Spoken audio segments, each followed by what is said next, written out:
Hello students, welcome to L N digital. My name is Amrit Raj और मैं आपके लिए लेकर आ चुका हूं तेजस मार्क 2 में ईएमआई और एसी के पीवाईक्यूज, जिसका हम आज पार्ट 2 डिस्कस करने वाले हैं। तो बच्चों, जैसा कि हमने देखा कि पार्ट 1 में इसके क्वेश्चंस कैसे हमने बहुत ही आसान तरीकों से और अच्छे अच्छे टेक्निक्स बता के सॉल्व किए। आइए आज हम पार्ट 2 के डिस्कशंस करते हैं। तो विदाउट डिले स्टार्ट करते हैं आज का पहला क्वेश्चन। जैसे हम देख रहे हैं, पहला क्वेश्चन क्या है, एक सर्किट से रिलेटेड है। क्वेश्चन पढ़ते हैं। क्वेश्चन में क्या दे रखा है, a source of constant voltage, a source of constant voltage V का एक कांस्टेंट वोल्टेज सोर्स है, is connected to resistance R, एक रेजिस्टेंस R है, and two ideal inductors L1 and L2, दो आइडियल इंडक्टर्स है हमारे पास L1 and L2, through a switch S, जैसे ये S स्विच है। There is no mutual inductance between two inductor, दोनों का म्यूचुअल इंडक्टेंस नेग्लेक्ट करना है। The switch S is initially open, initially ये ओपन है, जैसे कि हम फिगर में देख पा रहे हैं। At t is equal to 0 the switch is closed and the current begins to flow. जैसे ही स्विच क्लोज होता है, करंट क्या होता है, फ्लो करना स्टार्ट कर देता है। Which of the following options is are correct, इसमें से हमें more than one options correct हो सकते हैं, वो चुनना है। पहला ऑप्शन बोल रहा है ratio of current through L1 और L2, उसमें क्या रेशियो होगा। दूसरा, after the long time the current through L1 will be, long time में L1 का करंट, L2 का करंट और t0 पर करंट थ्रू द रेजिस्टेंस। ये सारी बातें पूछी है।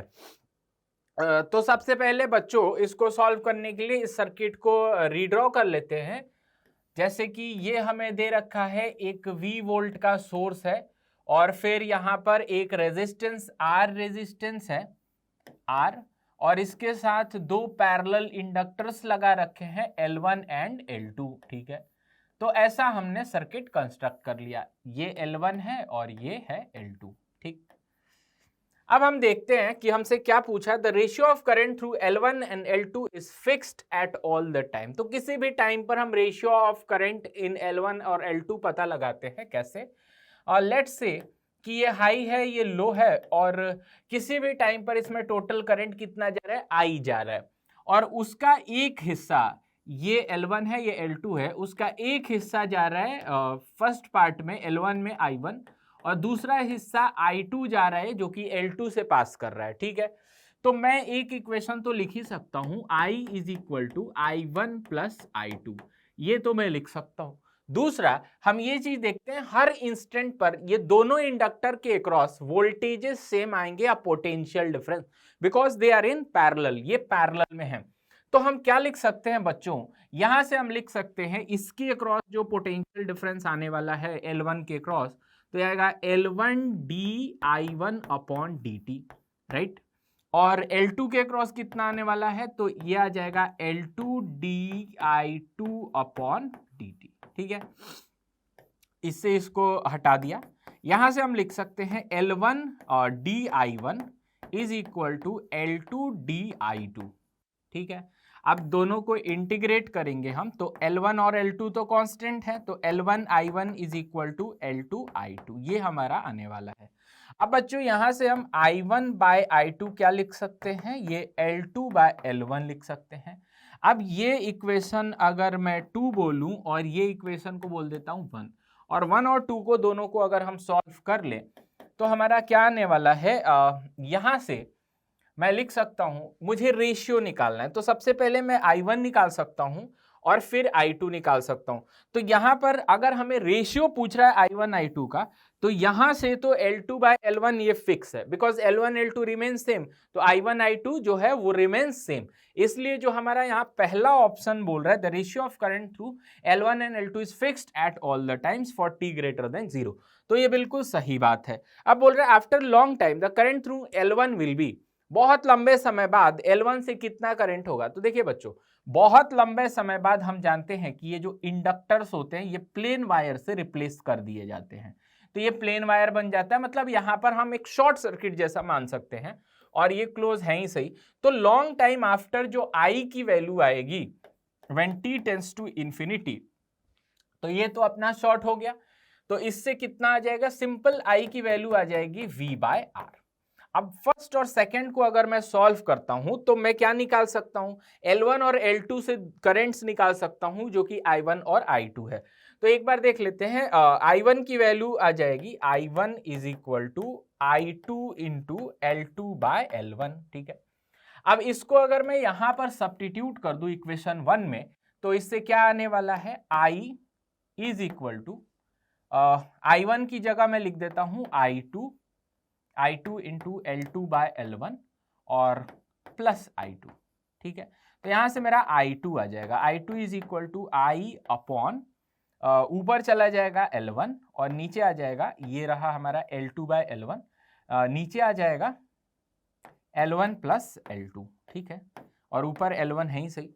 इसका मतलब I times L1 upon L1 plus L2 ये आने वाला है I2 की वैल्यू, ठीक है। अब I की वैल्यू कितनी है, तो ये है V बाय R, तो ये आ जाएगा V by R times of L1 divided by L1 plus L2, ठीक है।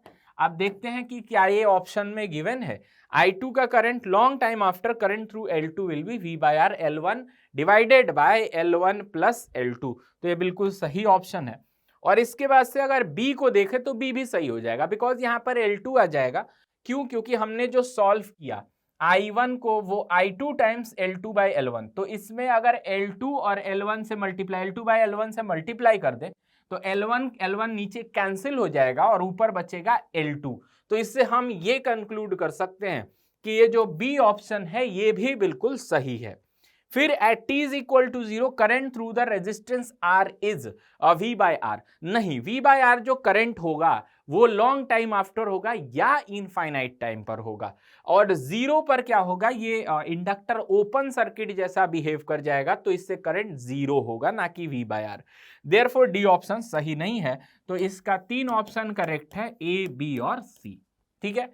तो आई होप ये क्वेश्चन आपको समझ आ गया होगा, इजी सवाल था, इजी कैटेगराइज कर सकते हैं जेईई एडवांस 2017 का क्वेश्चन।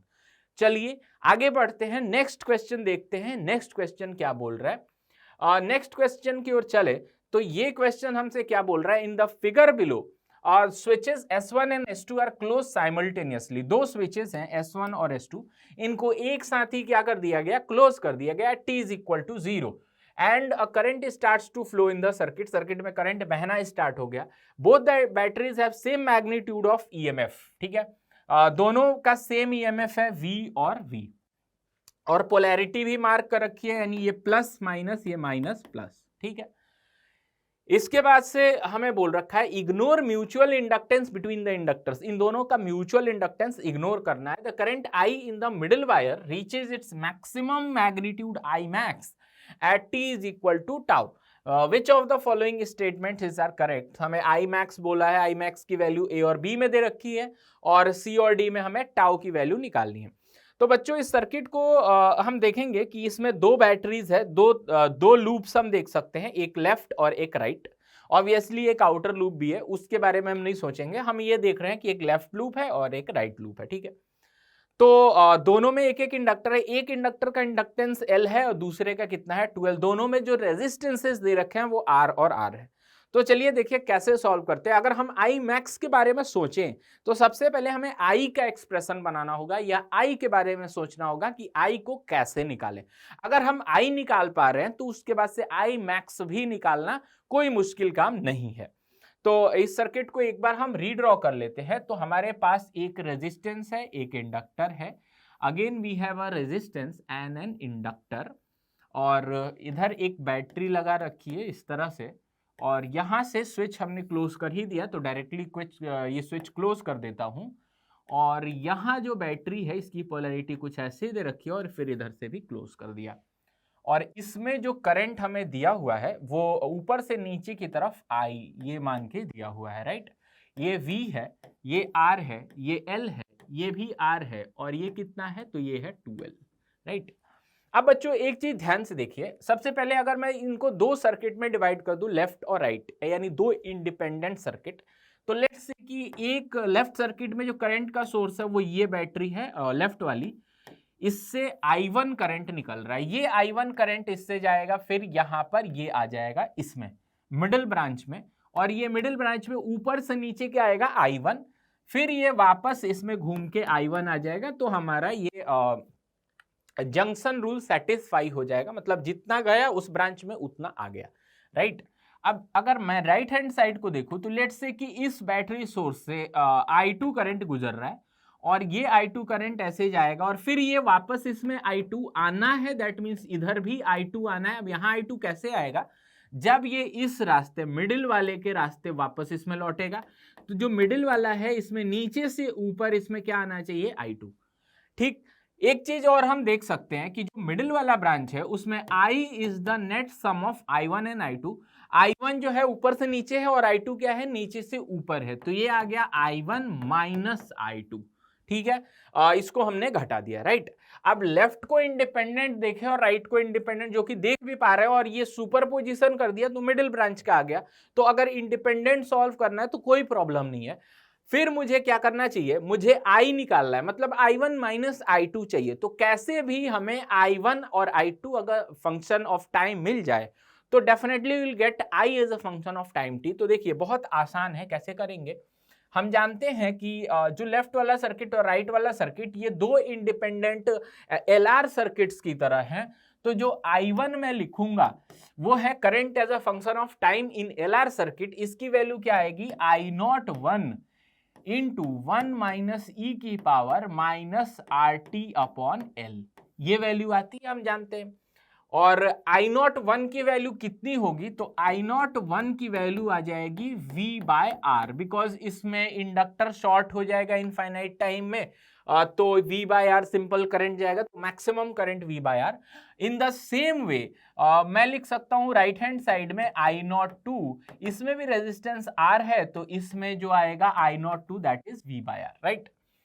अब इसको मैं क्या लिख दूं, इसको मैं लिख देता हूं I01 को V/R, ठीक है। तो V/R इंटू 1 माइनस ई की power minus RT upon L, ये एक्सप्रेशन बन गया। अब अगर हम I2 की बात करते हैं तो I2 को भी हम सिंपली क्या लिख सकते हैं बच्चों, I2 को लिख सकते हूं यहां पर I02, तो मैं I02 को डायरेक्टली V/R लिखता हूं 1 माइनस ई की power minus RT upon 2L, क्योंकि उसका इंडक्टेंस कितना है 2L। अगर इसको मैं इक्वेशन 1 बोलूं और इसको इक्वेशन 2 बोलूं तो ये क्या आने वाला है हमारा, 1 और 2 को अगर मैं सब्ट्रैक्ट कर दूं तो I मिल जाएगा। तो I का एक्सप्रेशन अगर मैं बनाऊंगा तो I is equal to I1 minus I2। अब देखिए यहां से I1 की वैल्यू कितनी है V/R, और ये कितना आ गया है 1 माइनस ई की power minus RT upon L, right. और माइनस, इसमें माइनस क्या करेंगे तो ये आ जाएगा V/R, और ये 1 माइनस ई की power minus RT upon 2L, ये हमारे पास वैल्यूज आ गई। अब इसमें देखेंगे V/R पहला टर्म तो दोनों का कैंसिल हो जाएगा, फिर इसको नेट सॉल्व करेंगे तो ये आ जाएगा V/R, एक तो बचेगा, ये बाहर कर सकते हैं, ई की power minus RT upon 2L minus, क्योंकि ये जाके माइनस के साथ प्लस हो जाएगा, और माइनस के साथ ई की पावर माइनस RT/L, ठीक है, ऐसा लिख सकते हैं। ये क्या आ गया I। अब बच्चों एक चीज ध्यान से देखिए, अगर मुझे I की मैक्सिमम वैल्यू चाहिए तो मैथमेटिकली हम क्या जानते हैं, मैक्सिमम या मिनिमम वैल्यू के लिए di/dt क्या होना चाहिए, 0 होना चाहिए। तो सबसे पहले मैं di/dt की वैल्यू निकालते हैं। di/dt अगर हम निकाले तो V/R तो बाहर है ही सही, V/R, ठीक है। इसमें पहला टर्म कितना आएगा RT/2L, तो वहां से माइनस R अपॉन 2L बाहर आएगा, और e raise to the power minus RT upon 2L, ये हो जाएगा हमारा। माइनस के साथ सेकेंड टर्म से क्या बाहर आ जाएगा, माइनस R/L, तो बीच में एक प्लस हो जाएगा, ये माइनस माइनस क्या हो जाएगा प्लस, ये आ जाएगा R/L, और e raise to the power minus RT/L, ये हमने एक्सप्रेशन लिख लिया। अब देखिए इसको और सिंप्लीफाई करते हैं तो कैसा लिख सकते हैं, V/R बाहर है, और माइनस वाले टर्म को अगर मैं बाद में ले जाऊं तो प्लस वाले टर्म को पहले ले जाऊं, तो R/L e की power minus RT upon L, और माइनस के साथ R/2L e की power minus RT upon 2L, ठीक है। अब मुझे इसको जीरो से इक्वेट करना है, मतलब अगर मैं इसको जीरो से इक्वेट कर दूं तो इसको अगर मैं जीरो से इक्वेट कर दूं तो v बाय आर तो दूसरे साइड जाके जीरो बन गया। इसके बाद से r बाय एल को भी कॉमन ले सकता हूं और दूसरे साइड ले जाके जीरो हो जाएगा। फिर इसमें क्या बचने वाला है, इसमें बच रहा है e raise to the power minus R T upon L, और सेकेंड टर्म में बचेगा minus 1/2 e raise to the power minus R T upon 2l and that must be equal to 0। ये एक्सप्रेशन हमारे पास बच रहा है। अब इसको अगर हम आगे लेके चले तो देखिए e raise to the power minus R T by L is equal to 1/2 e raise to the power minus R T upon 2l, ऐसा भी लिख सकते हैं। फिर मैं क्या करता हूं, दोनों साइड ln ले लूं। अगर मैं ln इधर भी ले लूं ln और ln इधर भी ले लूं तो ये क्या आने वाला है, ये आ जाएगा minus R T by l, और ln 1/2 इंटू, तो ln में कुछ भी प्रोडक्ट होता है यहाँ पर तो उसको हम प्लस के टर्म में लिख सकते हैं लॉग के रूल से। तो यहाँ पे आ जाएगा ln 1/2 plus ln e raise to the power minus R T by 2l को मैं डायरेक्ट लिख सकता हूँ minus times of R T upon 2l। ठीक, ऐसा हम लिख सकते हैं minus R T upon 2l। ठीक, अब क्या करें, अब इसको आर टी वाले टर्म को एक साइड ले आए तो ये आ जाएगा R T upon 2l minus R T upon L is equal to ln 1/2। फिर इस एक्सप्रेशन को अगर मैं आगे बढ़ाऊं तो यहां पर देखते हैं ये आ जाएगा minus R T by 2l, तो ये आ जाएगा minus R T by 2l is equal to, यहाँ ln 1/2 में माइनस ln 2 लिख सकते हैं, ये माइनस माइनस कट गया तो t की वैल्यू कितनी आ गई, ये आ जाएगी 2l बाय आर ln 2। ये वो टाइम है और ये t की वैल्यू कितनी हो गई, टाउ हो गई। ठीक है, इसी टाइम पर करंट क्या होगा, मैक्सिमम। अब मुझे कैसे पता, डिफरेंशिएट करके जीरो करे तो मैक्सिमम भी हो सकता है मिनिमम भी। तो देखिए बच्चों यहां पर एक तो हमें टाइम की एक ही वैल्यू मिली तो इधर इट इज मैक्सिमम और मिनिमम। जब उसने क्वेश्चन में मेंशन ही कर रखा है मैक्सिमम तो डेफिनेटली ये मैक्सिमम होने वाला है। बाकी अगर किसी की मर्जी हो कि नहीं सर मैं मैक्सिमम चेक ही करूंगा तो कुछ नहीं करना है, इसको एक बार और डिफरेंशिएट कर देना है। मतलब डी यहाँ पर डी स्क्वायर आई अपॉन डी टी स्क्वायर। ठीक है, आई के टर्म को एक बार और डिफरेंशिएट करेंगे, जो वैल्यू आएगी उसमें t की जगह अगर मैं 2l बाय आर ln 2 रखूं और ये वैल्यू लेस देन 0 हो जाए तो वो कौन सा पॉइंट होता है, वो मैक्सिमा का पॉइंट होता है। तो आप देख सकते हो मैक्सिमा आने वाला, मैंने डायरेक्ट ऐसे t is equal to tau की वैल्यू कितनी निकाल दी, 2l बाय आर ln 2। अब ऑप्शन की ओर चलते हैं और देखते हैं ऑप्शन में है क्या टाउ की value, 2l bye are ln 2, बिल्कुल डी ऑप्शन एक तो मैच कर गया। इसके बाद हमें आई मैक्स की वैल्यू निकालनी है। तो देखिए बच्चों आई मैक्स की वैल्यू निकालने के लिए जो हमारे पास आई का ओरिजिनल एक्सप्रेशन है, ओरिजिनल एक्सप्रेशन आई का ओरिजिनल एक्सप्रेशन ये है। इस एक्सप्रेशन में विदाउट जीरो से इक्वेट किए उस टी की वैल्यू अगर सब्स्टिट्यूट करें तो निकल के आएगा। तो ये v बाय आर, इसको लिख लेते हैं v by R E raise to the power minus R T by 2l। तो I is equal to v by R E raise to the power minus R T upon 2l minus E raise to the power minus R T by L. ये value एक बार और check कर लेते हैं, v by R E raise to the power minus R T by 2l, और ठीक है ऐसा वैल्यू आ गई। अब t की जगह क्या रखता हूं मैं, t की जगह मैं रख देता हूं 2l बाय आर ln 2। तो देखिए ध्यान से बस वैल्यूज को ध्यान से सब्स्टिट्यूट कर देना है, बाकी कोई दिक्कत नहीं है, पेशेंसली कैलकुलेट करना है आपको। e raise to the power minus E raise to the power minus R T की जगह क्या रखूं, तो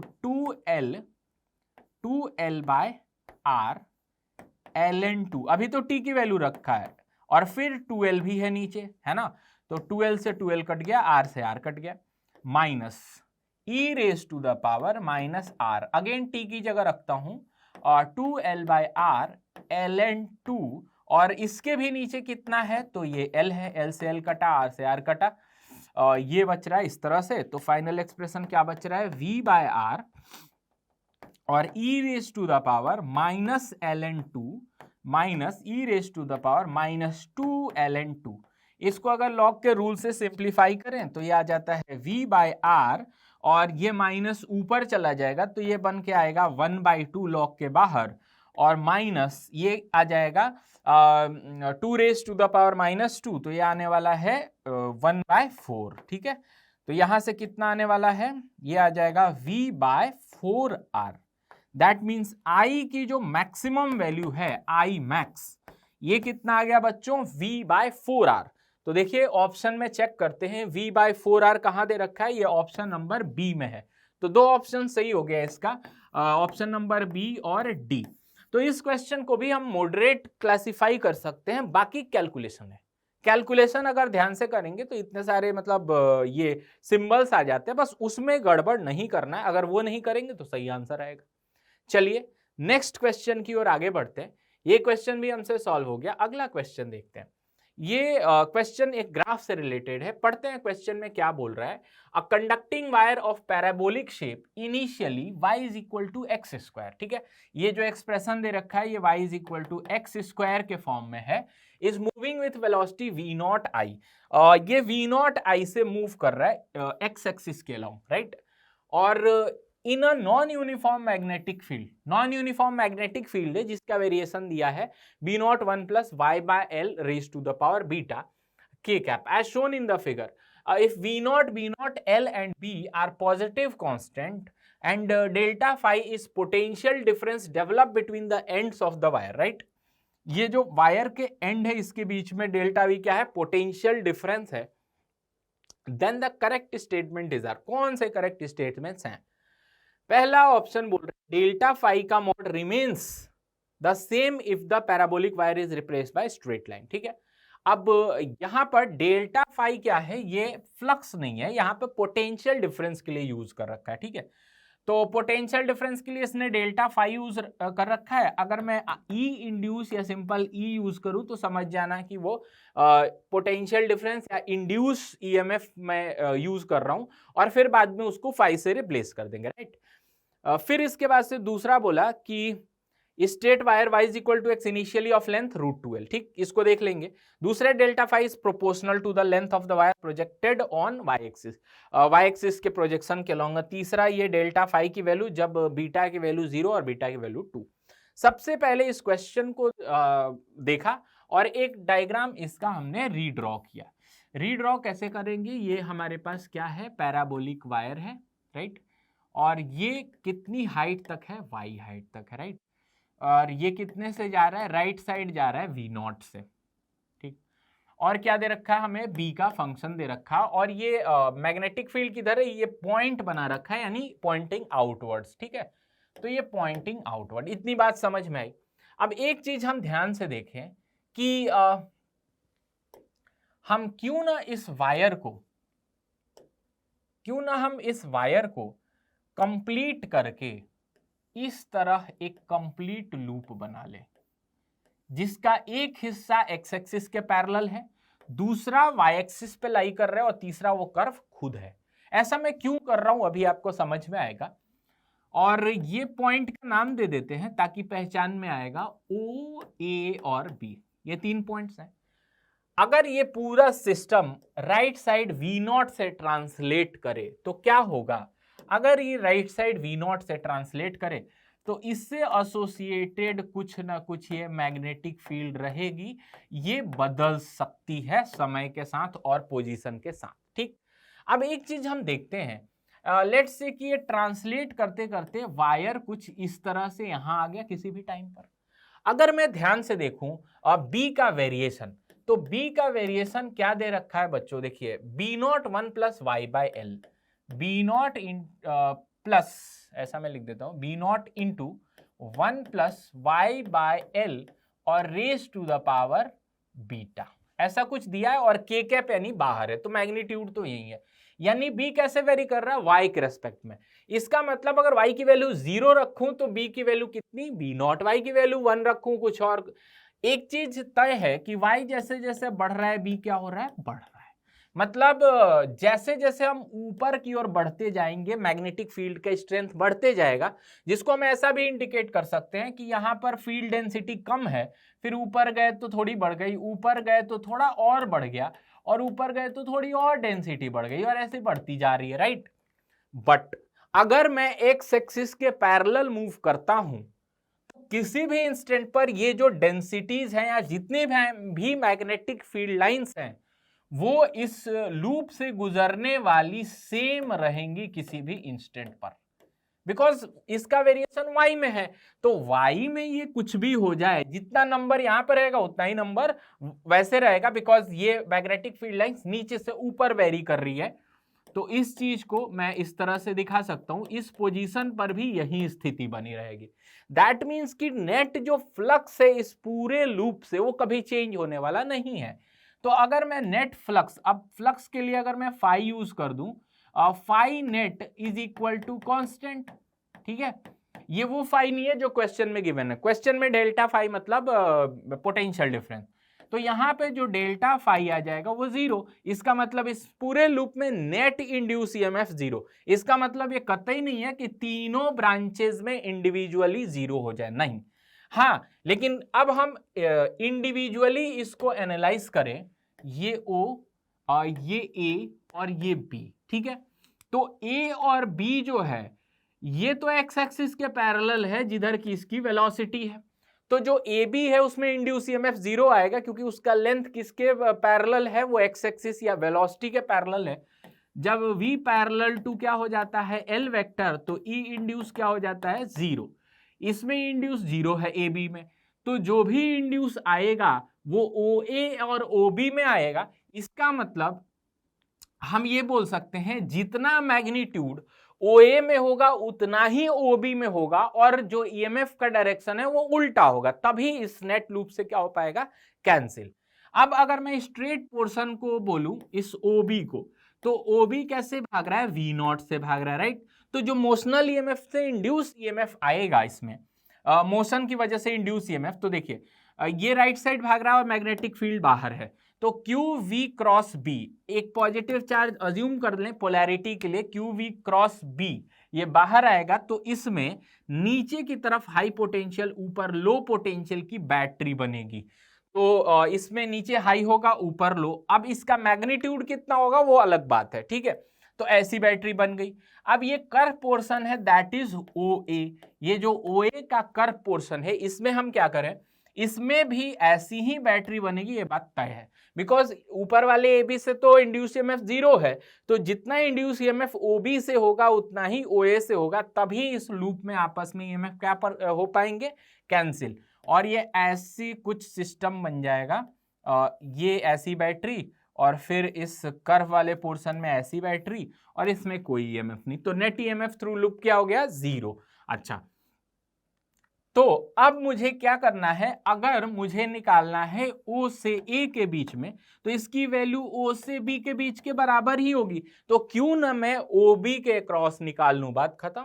अगर मैं OB के क्रॉस E इंड्यूस निकालता हूं तो कैसे निकालेंगे, देखिए चूंकि यहां से यहां y डायरेक्शन में जो मैग्नेटिक फील्ड है वो वेरी कर रही है, तो मैं यहां से लेट्स से y डिस्टेंस ऊपर जाता हूं और एक बहुत छोटा सा लेंथ लेता हूं dy, इसके क्रॉस जो इंड्यूस ईएमएफ आने वाला है दैट इज डीवी, या पोटेंशियल डिफरेंस छोटा सा दैट इज डीवी। इसको मैं कैसे लिख सकता हूं, बी एल वी, बिकॉज यहां पर ये जो लेंथ है डी वाई ये वाई एक्सिस के अलोंग है और वेलोसिटी इसकी वी नॉट है जो कि एक्स के अलोंग है और मैग्नेटिक फील्ड बाहर है, तो तीनों चीजें परपेंडिकुलर है एक दूसरे के, इसलिए बी एल वी लिखने में कोई तकलीफ नहीं है। तो यहां पर बी इंटू एल की जगह लेंगे डी वाई, इंटू वी की जगह कितना लेंगे, वी नॉट, मैग्नीट्यूड ले लिया, खेल खत्म। अब देखिए, अब बी की जगह हम ये वेरिएशन ले लेंगे B not into 1 plus Y by l और raise to the power beta into v naught, ठीक है। ये हो गया बी और इंटू डी वाई, ये हो गया लेंथ, है ना।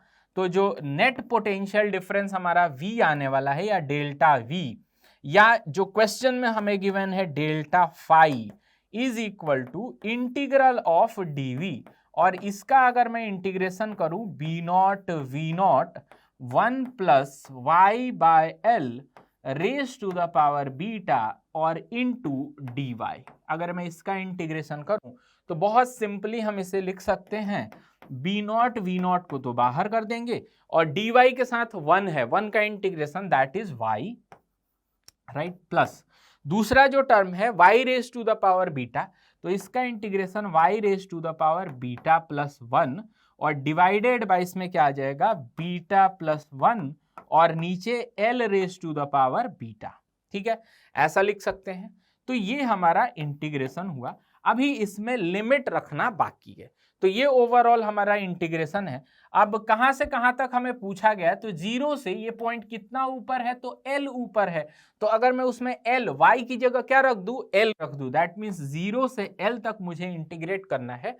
तो देखिए इस एक्सप्रेशन में अगर मैं L रखता हूं तो कैसा नजर आएगा।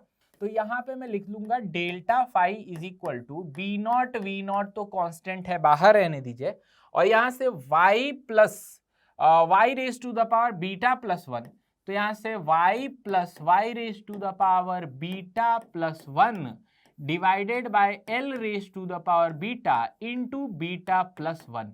ये हमारे पास एक्सप्रेशन है और इसमें 0 से l तक की लिमिट रखनी है। अभी आ जाएगा बी नॉट वी नॉट, जब मैं l रखूंगा तो ये पहला टर्म बन जाएगा l, ऊपर क्या बन जाएगा l raise to the power beta plus 1 divided by l raise to the power beta into beta plus 1। ये हमारा एक्सप्रेशन बन गया। अब यहाँ से l raise to the power beta से बीटा चला जाएगा, ऊपर बचेगा l। अब दोनों टर्म से l को बाहर ले लूं तो B not V not l बाहर आ गया, यह आएगा 1 प्लस 1 अपॉन बीटा प्लस 1। अब बच्चों इसमें क्या करें, इसमें बीटा की अलग अलग वैल्यूज के लिए हमें कंडीशंस पूछी है कि किसमें डेल्टा फाई की वैल्यू कितनी होगी। तो एक बार देख लेते हैं, ऑप्शंस पे चलते हैं। Delta phi remain same if the parabolic wire is replaced by straight wire, इस पर अभी आएंगे थोड़ी देर में। Delta phi is proportional to the length of the wire projected on Y axis. ठीक है, अब डेल्टा फाई क्या है, क्या वो प्रोपोर्शनल है और किसके, proportional to the length of the wire projected on Y axis. अब एक्चुअल में देखा जाए कि ये जो डेल्टा फाई है ना, ये डायरेक्टली प्रोपोर्शनल टू एल है। और एल क्या है एक्चुअल में, ये जो वायर है, इस वायर का जो प्रोजेक्शन है वाई एक्सिस के अलोंग, ये वही तो है एल। तो इसलिए हम ये बोल सकते हैं कि जो बी ऑप्शन है बिल्कुल सही है। ठीक है, और इसके बाद से तीसरा option delta phi is equal to half B not V not L from beta is equal to 0। अब बीटा की value if beta is equal to 0 रख दें तो ये टर्म हो जाएगा, सेकेंड टर्म हो जाएगा 1 और ये पहला टर्म हो जाएगा 1 2, तो ये टोटल आ जाएगा 2 B not V not L. जबकि ऑप्शन में क्या दे रखा है, हाफ दे रखा है, हाफ। तो ये सही नहीं है पहला सी ऑप्शन। फिर इसके बाद से delta phi is equal to 4/3 V not L for beta is equal to 2। तो एक बार बीटा की वैल्यू अगर हम 2 रख दें तो ये डेल्टा फाई की वैल्यू कितनी आएगी बच्चों, B not V not L, और ये आ जाएगा 1 प्लस 1 बाय 2 प्लस 1 3। तो ये कितना आ जाएगा 4/3 B not V not L, ये आ जाएगा डेल्टा फाई। इसका मतलब बिल्कुल सही ऑप्शन है। दैट मीन्स कि अगर इस ऑप्शन के बारे में बात किया जाए तो डी भी सही है। अब वापस चलते हैं ए पर। Delta phi remain same if the parabolic wire is replaced by straight wire Y is equal to X initially of length √2l। ठीक है, ये क्या बोल रहा है कि अगर पैराबोलिक को एक ऐसे वायर से रिप्लेस कर दे जो कि y is equal to X के अलोंग है और उसका लेंथ कितना है √2l। तो ये क्या कहना चाहता है, ये कहना चाहता है कि अगर मैं एक ऐसा इक्वेशन मान लूं y is equal to X, तो ये 45 डिग्री होगा ऑब्वियसली, और इसका लेंथ √2l, दैट मीन्स कि इधर भी l है और इधर भी l है, दैट मीन्स ये पॉइंट भी l है और ये पॉइंट भी l है। ठीक, तो इसके अक्रॉस जो हमारे पास 0 से कहां तक, √2l लेंथ का, तो √2l लेंथ तभी होगा जब y में l तक और x में l तक होगा। तो इसके अक्रॉस O और A के अक्रॉस इंड्यूस ईएमएफ उतना ही होगा जितना कि पैराबोलिक वायर के अक्रॉस है। तो हमारा जवाब क्या होगा, यस, बिकॉज हम इसमें भी क्या करने वाले हैं, जैसे इसमें ये टेढ़ा पोर्शन था और ये दो स्ट्रेट थे, इसी तरह अगर मैं इसको स्ट्रेट कर लूं, अगर मुझे लिमिट y तक ही जाना है ऊपर, तो अगेन मैं क्या करूंगा, इसको एक पूरा लूप मान लूंगा जिसमें इसके क्रॉस तो इंड्यूस ईएमएफ 0 हो जाएगा, जो वर्टिकल से आएगा इंड्यूस ईएमएफ वही इस इंक्लाइंड पोर्शन से आने वाला है, तभी एक दूसरे को मिलके कैंसिल करेंगे। तो क्लियर है बात की जो प्रोजेक्शन ऑन वाई एक्सिस है वही इंड्यूस ईएमएफ देगा। इसका मतलब हमारा जो ए ऑप्शन है वो बिल्कुल सही है। हम कैसा भी अगर मैं ऐसा वायर ले लूं और ये एल लेंथ तक ही जाए, दैट मीन्स, और इसको दौड़ाया जाए, दैट मीन्स उसके अक्रॉस भी ईएमएफ, इंड्यूस ईएमएफ इतना ही होगा जितना किसके अक्रॉस है, पैराबोलिक वायर के अक्रॉस, राइट। तो चलिए, आई होप ये क्वेश्चन आपको समझ में आ गया होगा। थोड़ा सा ट्रिकी है, टेक्निकल है, बट टफ नहीं है, नामुमकिन नहीं है। आप आसानी से इसको भी कर सकते हैं और इसमें कुछ सीखने को आपको मिला होगा। तो यहां पर हमारे पास 3 ऑप्शंस करेक्ट मिले, ए, बी और डी। ठीक है, तो चलिए बच्चों आगे बढ़ते हैं नेक्स्ट क्वेश्चन की ओर। अगला क्वेश्चन लेते हैं। देखिए नेक्स्ट क्वेश्चन क्या बोल रहा है, अ 10 centimetre long perfectly conducting wire PQ is moving with a velocity 1 centimetre पर सेकेंड। ठीक है, अब यहां पर जितने भी डेटा आ रहे हैं उसको मैं अंडरलाइन करता जाता हूं, बिकॉज लैंग्वेज प्रॉब्लम में बीच बीच में डेटा घुसा होता है, तो हमें क्या करना चाहिए, अंडरलाइन कर लेना चाहिए, मार्क कर लेना चाहिए, ताकि बाद में हम उसको एक्सट्रैक्ट कर पाए। With a pair of horizontal rails. ठीक है, ये हॉरिजॉन्टल रेल्स है, इस पर ये PQ वायर दौड़ रहा है 1 सेंटीमीटर पर सेकेंड से। इन रेल्स का रेजिस्टेंस 0 है। One side of the rail is connected to an inductor L is equal to 1 milli henry. तो ये जो हमारा इंडक्टर है इसकी वैल्यू कितनी है, 1 मिली हेनरी। ठीक है, और क्या बोल रहा है, and R lie in same plane, और रेजिस्टेंस कितना है, 1 ओम, इसका रेजिस्टेंस है 1 ohm. The horizontal rails L and R lie in same plane, ये सब सेम प्लेन, एक ही प्लेन में बात हो रही है। फिर हमसे क्या बोल रहा है कि with a uniform magnetic field B is equal to 1 tesla, यानी एक अंदर की तरफ मैग्नेटिक फील्ड जो है ना वो 1 टेस्ला की है, perpendicular to the plane. If the key S is closed at certain instant, इस की को अगर किसी सर्टेन इंस्टेंट पे क्लोज कर दिया जाए, the current in the circuit after 1 milli seconds is x into 10 raised to the power minus 3 ampere, where the value of x is, अब यहाँ fill in the blanks है, डेसिमल इंटीजर टाइप का कुछ आएगा, तो देखते हैं इसको कैसे सॉल्व करें। अगर ध्यान से देखें, अगर ये कांस्टेंट स्पीड 1 सेंटीमीटर पर सेकेंड से भाग रहा है, दैट मीन्स कि इसके क्रॉस PQ के क्रॉस जो पोटेंशियल डिफरेंस है दैट रिमेन्स कांस्टेंट।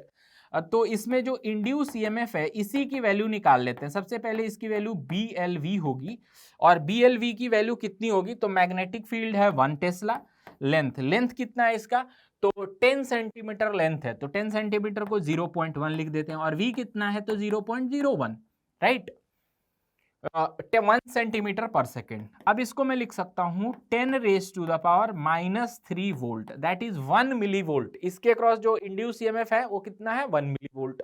अच्छा, हमसे पूछ रहा है 1 मिली सेकेंड बाद। अब इसको ध्यान से देखो, तो ये L है, ये R है, और एक बैटरी है, सिंपल, ये एक बैटरी है, तो ये simple LR circuit with DC component है ना।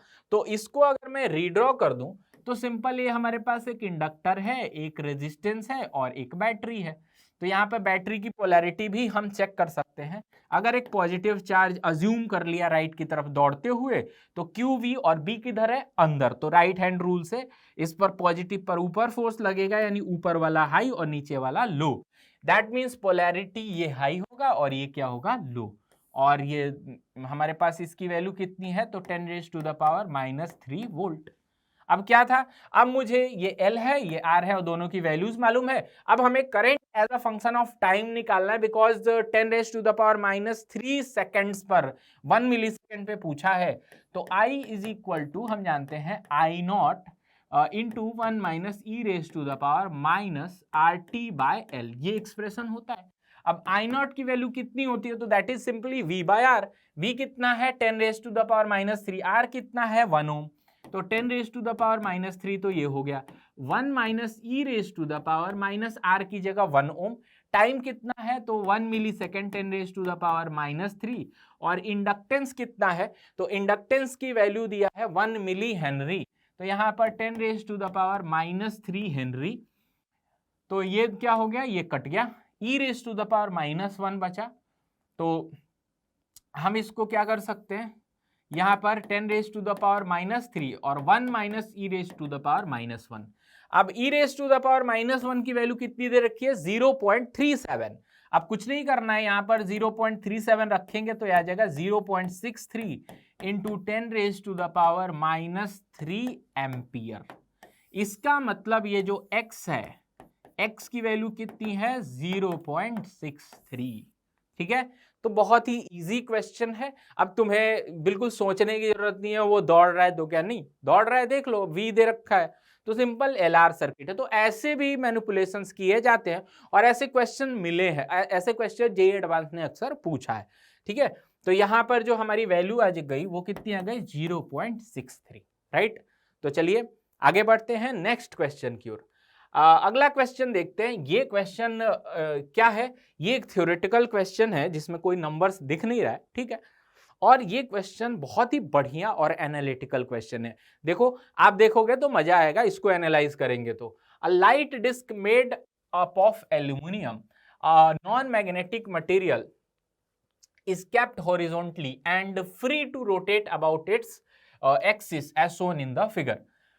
A strong magnet is held vertically at a point above the disk away from its axis. ठीक है, ऐसे held किया हुआ है. On revolving the magnet around the axis of the disk will figure is symmetric and not drawn up to scale. Scale नहीं है, मतलब measurement नहीं है, लगभग फिगर यही है. फिर हमें चार ऑप्शन पूछा, rotate in the direction opposite to the direction of magnet's motion, rotate in the same direction as direction of magnet motion, not rotate and its temperature will remain unchange, not rotate but its temperature will slowly rise. ठीक है, अब एक काम करते हैं, इसको मैं ऐसे कोशिश करता हूं कि साइड व्यू देखूं. इस तरह से अगर मैं देखूं इसको तो ये कैसा नजर आएगा, देखिए. और मैं इसको कैसे रोटेट करना चाहूं, ऐसे. ठीक है, तो जैसे मैं देख रहा हूं तो इस तरह से एंटी क्लॉकवाइज अगर ऊपर से देखा जाए, ऊपर से इसको देखने की कोशिश की जाए तो ये कैसा नजर आता? Anti clockwise. ऐसे देखो तो एंटी क्लॉकवाइज. तो मैं इस तरह का रोटेशन देख रहा हूं. साइडवाइज देखूं तो कैसे जा रहा है, मतलब इस तरह से साइडवाइज जाता हुआ दिखेगा और ऊपर से एंटी क्लॉकवाइज. और इसका मैं एक कैसा डायग्राम बना लूं, तो इसका टॉप व्यू बना लूं. टॉप व्यू, अगर मैं इसका टॉप व्यू बना लेता हूं तो देखिए कैसा नजर आएगा. ये इसका एक्सिस ऑफ रोटेशन है और मैग्नेट को कुछ ऐसे एंटी क्लॉकवाइज ले जाया जा रहा है और इस वाली पोजीशन पर इनिशियली मैग्नेट है, इसके जस्ट अबव. तो अगर मैग्नेट के पर्सपेक्टिव से देखें तो मैग्नेट के नॉर्थ पोल से कैसी लाइंस आती है? लाइंस, मैग्नेटिक फील्ड की लाइंस निकलती है और साउथ में एंटर करती है, तो ऐसे नॉर्थ में निकलती हुई लाइंस होंगी. ठीक है, तो एक्चुअली यहां पर अगर मैं देखूं एल्युमिनियम डिस्क के ऊपर, तो एल्युमिनियम डिस्क के मटेरियल में हम ऐसा देख सकते हैं कि यहां पर लाइन एंटर कर रही है अंदर, तभी मैं क्रॉस दिखा रहा हूं. ये देखिए, ये इसके नॉर्थ से निकली और एल्युमिनियम के मटेरियल में जा रही है. दैट मीन्स कि इस पर मैं दिखाऊं तो क्रॉस टाइप की आएगी. राइट, तो यहां पर क्रॉस टाइप की लाइन आ गई. अब जैसे ये इस तरह से घूमेगा, थोड़ा सा मैं इसको थोड़ा आगे ले जाऊं, लाइक यहां पर ले जाऊं, इस बार मैग्नेट को मैं इस तरह से इस तरह ले जाऊं, थोड़ा सा आगे, हल्का सा, तो ये इस तरह से थोड़ा आगे बढ़ गया. राइट, अब क्या सिचुएशन होगी उसको देखते हैं. अगर ये थोड़ा आगे बढ़ा मैग्नेट, तो वो जो हमारे पास ये जो पॉइंट है वहां पहले मैग्नेटिक फ्लक्स नहीं था और अब मैग्नेटिक फ्लक्स आ गया. क्यों? क्योंकि लाइन एसोसिएट हो गई. और फ्लक्स आया कैसा? फ्लक्स हमारे पास ये क्रॉस टाइप का आ गया. राइट, अब अगर मैं इस डिस्क के अंदर एक इमेजिनरी लूप, कंडक्टिंग लूप ले लूं, बिकॉज एल्युमिनियम का है, तो उस लूप से एसोसिएटेड अंदर फ्लक्स आ गया. अब वो लूप क्या करेगा? उसके अगेंस्ट में एक इंड्यूस ईएमएफ बनाएगा उसी मटेरियल में. तो कैसा बनाएगा? तो ये अंदर जाते हुए फ्लक्स को डिक्रीज करने की कोशिश करेगा. तो उसको डिक्रीज करने के लिए क्या करेगा? अपना फ्लक्स आउटवर्ड बना लेगा. दैट मींस अपनी मैग्नेटिक फील्ड बाहर. अपनी मैग्नेटिक फील्ड बाहर बनाने के लिए इसमें फिंगर्स को यूं कर्ल करना पड़ेगा, यानी कि इसमें करंट कुछ ऐसे बहेगा. ठीक है, इस तरह का करंट. और ये जो लूप है जो एल्युमिनियम डिस्क में है, ये अपना नॉर्थ ऊपर बनाएगा. दैट मीन्स ये डॉट टाइप का बनाएगा. अब ध्यान से देखिए कि यहां पर ये जैसे आगे बढ़ा, ये वाले जगह पर डॉट टाइप की फील्ड आती गई. दैट मीन्स नॉर्थ बाहर आता गया और इसके साथ साथ मैग्नेट का नॉर्थ भी आगे बढ़ा. दैट मीन्स नॉर्थ और नॉर्थ में क्या होगा, रिपल्सन। तो रिपल्सन की वजह से क्या होगा, बार मैग्नेट पर फोर्स लगेगा। अब बार मैग्नेट तो मतलब फर्मली होल्डेड है, तो एक्चुअल में डिस्क जब फ्री टू रोटेट है, तो जब बार मैग्नेट पर फोर्स आएगा तो बार मैग्नेट भी तो इस जगह पे लगा रहा है, उसके नॉर्थ पोल पे, तो उस वजह से ये जो डिस्क है ना, ये जिधर जा रहा है बार मैग्नेट रिपल्सन की वजह से उधर ही घूम जाएगा। दूसरी बात, ये जिस जगह को छोड़ के गया, लाइक कि ये यहां चला गया, पहले यहां था, तो यहां पर अब नॉर्थ पोल जो इसका था, यानी लाइंस जो अंदर जा रही थी वो गायब हो गई। तो इस जगह पर फिर से डिस्क के मटेरियल में एक लूप के अंदर क्या होगा, फ्लक्स खत्म होगा, यानी नॉर्थ पोल खत्म होगा। तो यहां पर ये अंदर की तरफ क्या होगा, ये फील्ड इंड्यूस करने की कोशिश करेगा। तो अंदर की तरफ फील्ड इंड्यूस करने के लिए ये क्या करेगा, इस तरह से कुछ करंट बहा देगा, और यहां फील्ड अंदर, इसका मतलब कि इसका नॉर्थ अंदर और साउथ क्या आ जाएगा, बाहर। ठीक है, तो ये क्या होगा, नॉर्थ जो आगे चला गया, ये यहां पे साउथ इंड्यूस हो चुका है ऊपर, नॉर्थ आगे चला गया, उससे अट्रैक्ट होगा। तो आगे वाला पोर्शन रिपेल कर रहा है, तो फिर ये बार मैग्नेट भी उसको रिपेल कर रहा है, और पीछे से ये वाला पोर्शन बार मैग्नेट से खुद अट्रैक्ट हो रहा है। तो ये क्या होगा, ये घूम जाएगा उसी सेंस में जिस सेंस में बार मैग्नेट को घुमाया जा रहा है। तो ये क्वेश्चन बहुत ही बढ़िया क्वेश्चन है जो जेईई एडवांस ने पिक किया था, और बिल्कुल शानदार एनालिटिकल क्वेश्चन है। तो इससे हमें एक चीज तय आती है, उसी डायरेक्शन में घूमेगा। तो rotate in the direction opposite वाला तो गलत हो गया, rotate in direction in the same direction of the magnets motion, तो बी ऑप्शन तो सही है। नॉट रोटेट ये बिल्कुल गलत है, और टेम्परेचर के बारे में कुछ चीजें पूछ रखी है, नॉट रोटेट ये भी गलत है, और टेम्परेचर के बारे में भी पूछा है, तो डेफिनेटली टेम्परेचर राइज होगा। क्यों, क्योंकि ये डिस्क है ना, इसके अंदर जो मटेरियल के अंदर ये जो लूप्स में इंड्यूस ईएमएफ आ रहा है, उसकी वजह से उसमें करंट आएगा, और चूंकि कुछ ना कुछ रेजिस्टेंस तो होगा ही, तो कुछ ना कुछ हीट जनरेट होगा। तो डेफिनेटली वो हीट कहां जाएगा, मटेरियल में, तो उसका टेम्परेचर क्या होगा, स्लोली राइज करेगा। लेकिन दोनों ऑप्शन में नॉट रोटेट दे रखा है, तो उसको हम पिक नहीं करेंगे। तो there is only one option correct which is B.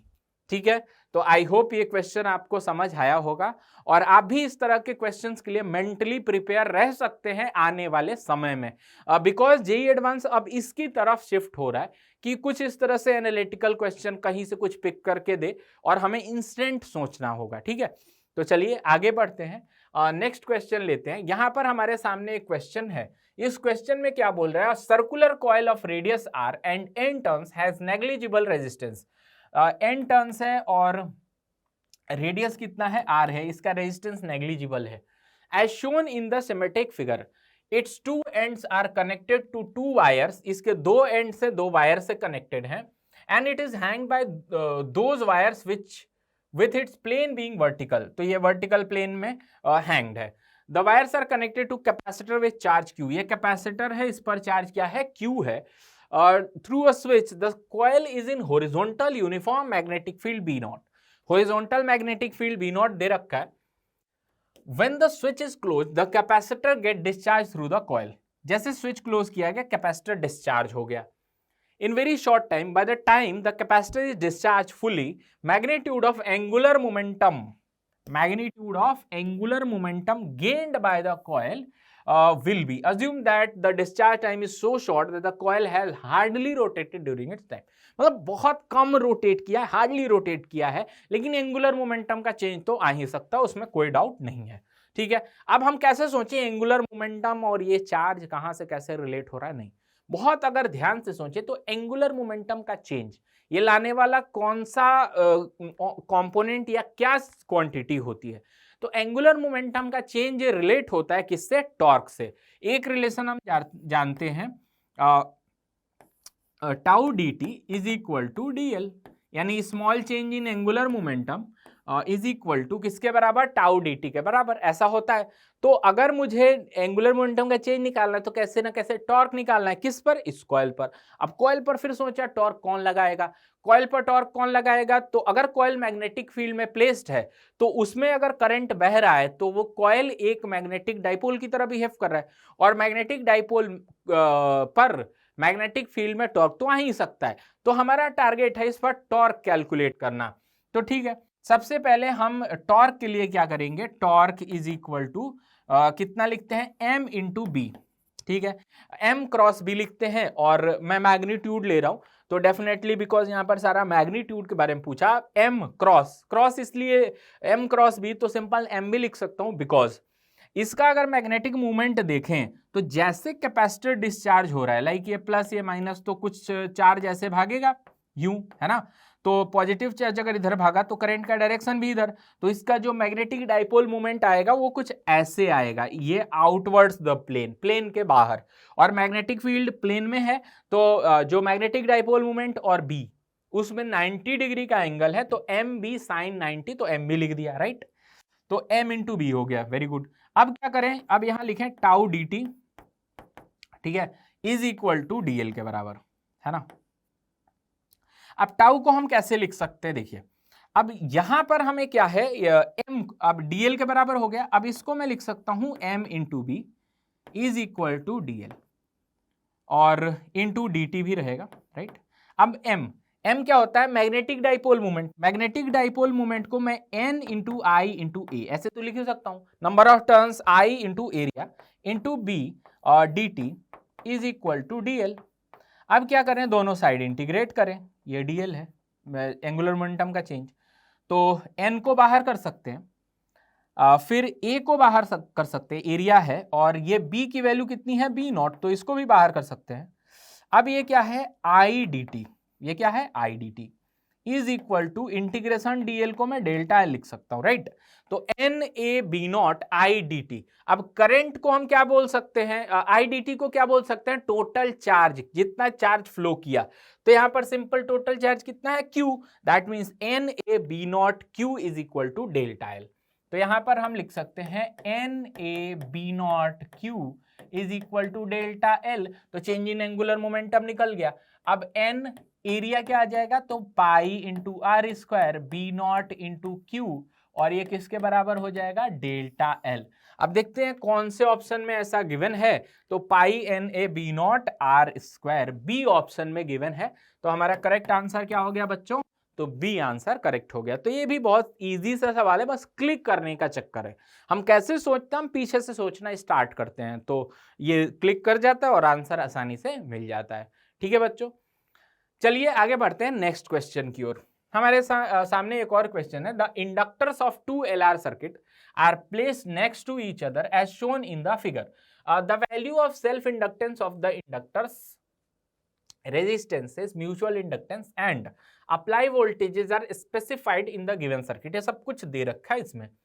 After both the switches are close simultaneously, इस स्विच और इस स्विच को एक साथ अगर क्लोज किया गया, the total work done by the batteries against the induced EMF, total work done by the battery against induced EMF in the inductor by the time the currents reach the steady state value, current जब steady state value को reach करता है तब हमसे पूछा है। ठीक है, अब हम देखते हैं कि सबसे पहले वर्क डन बाय बैटरी क्या होगा। जो बैटरी वर्क डन करेगी वो क्या इंडक्टर में स्टोर होती जाएगी, मतलब इंडक्टर में उसकी एनर्जी क्या होगी, स्टोर होती जाएगी, बिकॉज ये बोल रहा है कि work done by the battery against induce EMF, मतलब इंड्यूस ईएमएफ लाने में जो बैटरी ने वर्क डन किया वो डेफिनेटली एनर्जी किसके पास गई, इंडक्टर्स में। अच्छा, तो मैं क्या लिख सकता हूं, यहां पर dw लिख सकता हूं, तो dw की वैल्यू कितनी आएगी, तो सबसे पहले इसके लिए dw में क्या क्या इन्वॉल्व होगा, इसके अक्रॉस इंड्यूस ईएमएफ, राइट, इसके अक्रॉस इंड्यूस ईएमएफ, तो उसकी वैल्यू कितनी आएगी, तो L di1 अपॉन dt, है ना, di1 अपॉन dt। अच्छा, इनटू, ये तो इंड्यूस ईएमएफ हो गया, into I1, that means delta V into I, है ना, ये हो गया dV delta V into I1, ये हो गया हमारा इसके अक्रॉस स्टोर एनर्जी जो कि वर्क डन हो गया। दूसरे सर्किट में मैं क्या लिख सकता हूं, अच्छा एक और चीज, इससे इसका म्यूचुअल इंडक्टेंस भी गिवन है, तो हम एक ये भी लिख सकते हैं, तो एक तो खुद में इस बैटरी ने एनर्जी स्टोर किया, दूसरा कि दूसरे लूप में भी फ्लक्स चेंज हुआ, यानी दूसरे से भी ये अफेक्ट हो रहा है, तो इसमें दूसरा पार्ट भी आता है, तो मैं ऐसे लिख सकता हूं प्लस, तो हम ऐसे इसको सिंपल लिख सकते हैं, एक तो खुद का और दूसरे का। तो दूसरे के लिए मैं लिख सकता हूं म्यूचुअल इंडक्टेंस 1 2 और 2 1 दोनों क्या होते हैं, बराबर होते हैं, तो उसको मैंने m लिखा है ना।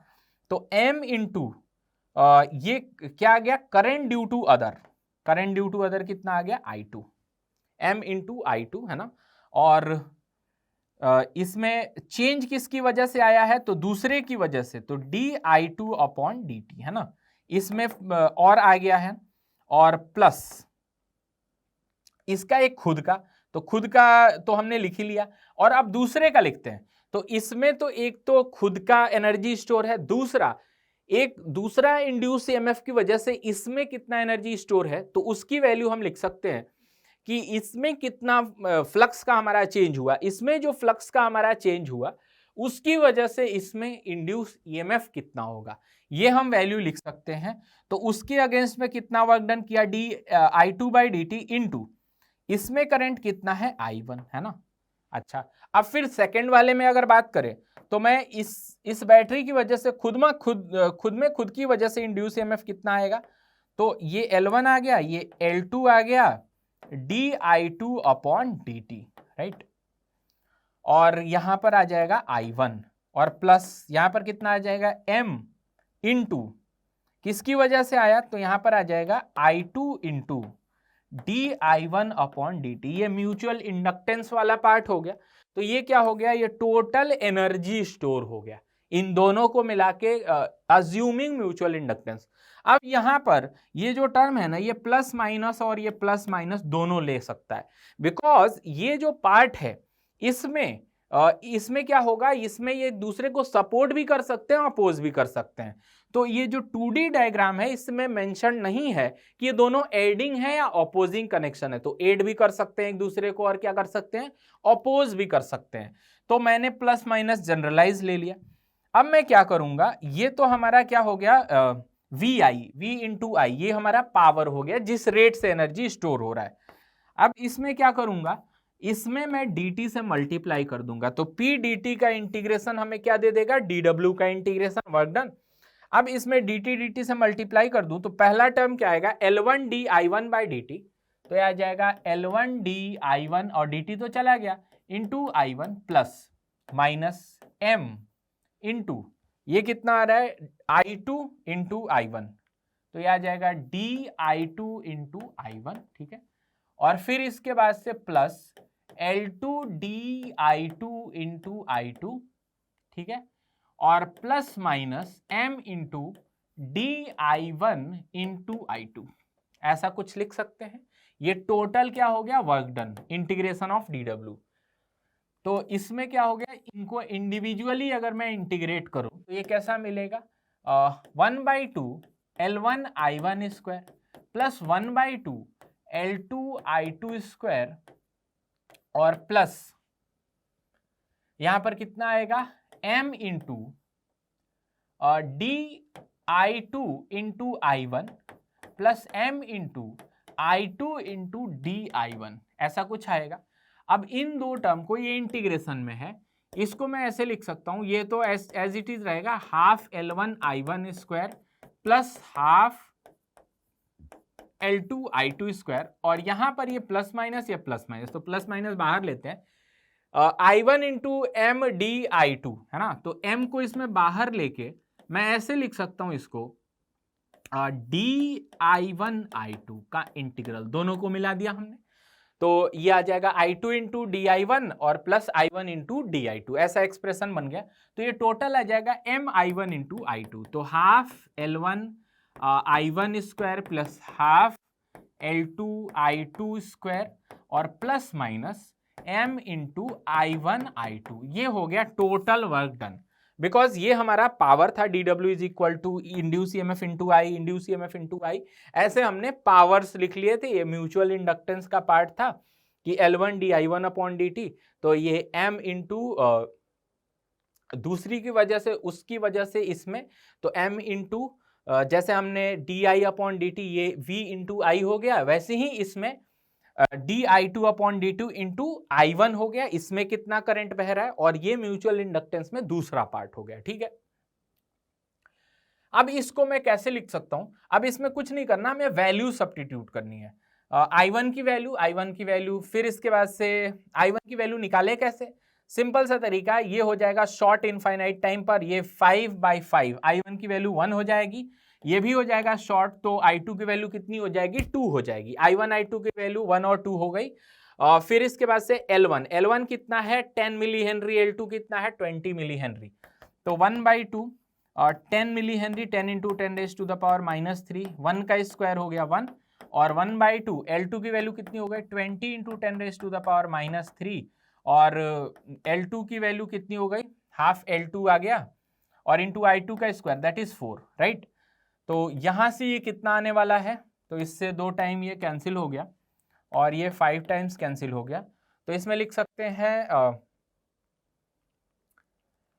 20 इंटू 2 40 और 5 45, यानी 45 इंटू 10⁻³ ये 2 पार्ट हो गया। अब तीसरा पार्ट भी है m की वैल्यू कितनी दे रखी है? तो m की वैल्यू हमें दे रखी है 5 मिली हेनरी। I1 I2 तो हमें मालूम ही है, तो 5 इंटू I1 I2 की वैल्यू कितनी हो जाएगी? इंटू 2, ठीक है, और मिली हेनरी है तो इंटू 10⁻³ आएगा। तो ये आ जाएगा प्लस माइनस, अगेन यहाँ पे प्लस भी लेंगे माइनस भी लेंगे, तो प्लस माइनस कितना आएगा? 10 इंटू 10⁻³ दैट मीन्स इसमें 2 आंसर आ सकते हैं, 55 और 45 माइनस 10 35 मिली जूल। अब बच्चों एक्चुअल में जेई एडवांस में जेई ने आईआईटी ने 55 आंसर दिया था।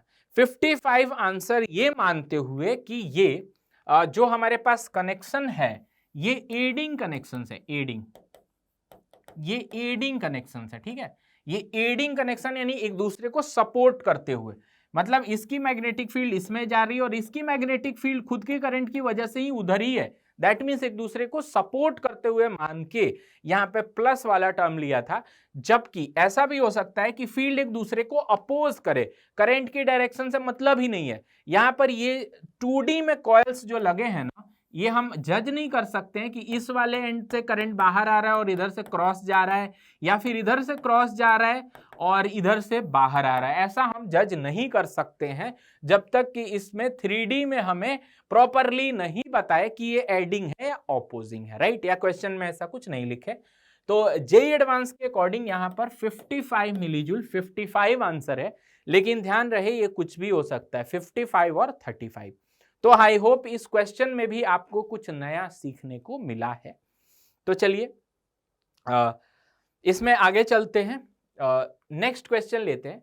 देखिए नेक्स्ट क्वेश्चन में क्या बोल रहा है, a long straight wire carries a current I is equal to 2 ampere, a semi circular conducting rod is placed beside it on 2 conducting parallel rails. ये 2 कंडक्टिंग पैरेलल रेल्स पर रख दिया गया है। Both the rails are parallel to the wire, दोनों rails क्या है? Wire के पैरेलल हैं। The wire and the rod and the rail lie in the same horizontal plane, ये तीनों सेम हॉरिजॉन्टल प्लेन में है। As shown in the figure, two ends of the semi circular rod are at distance 1 centimetre, ये 1 centimetre दे रखा है।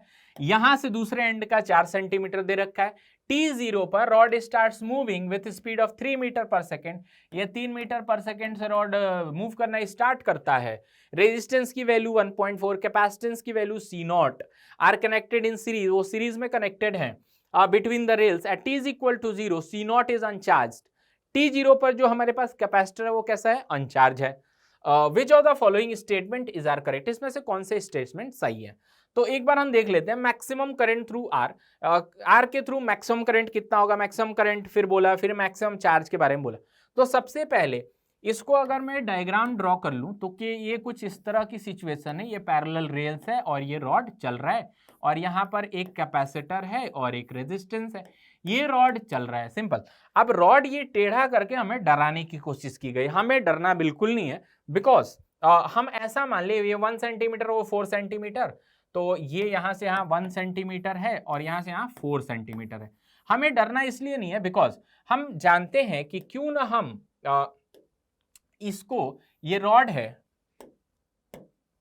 ये जो हमने रॉड बनाया था इस तरह से, इसके साथ साथ हम इसको एक कंप्लीट लूप मान लें। अगर मैं इसको कंप्लीट लूप मान लेता हूं तो इस वायर की वजह से जो मैग्नेटिक फील्ड इस राइट हैंड साइड में अंदर की तरफ होंगी, तो इससे एसोसिएटेड फील्ड्स जो होंगी वो नजदीक में डेंस होगी, लेकिन दूर जाते जाते कैसी हो जाएगी, ये रेयर होती जाएगी। बट किसी भी पोजीशन में ये यहाँ रहे या ऊपर रहे, इसमें जो नेट मैग्नेटिक फील्ड जो अंदर जा रही है that will remain same, because variation इसका किधर है, इसका फील्ड का वेरिएशन है एक्स एक्सिस के अलोंग और ये जा रहा है वाई एक्सिस के अलोंग।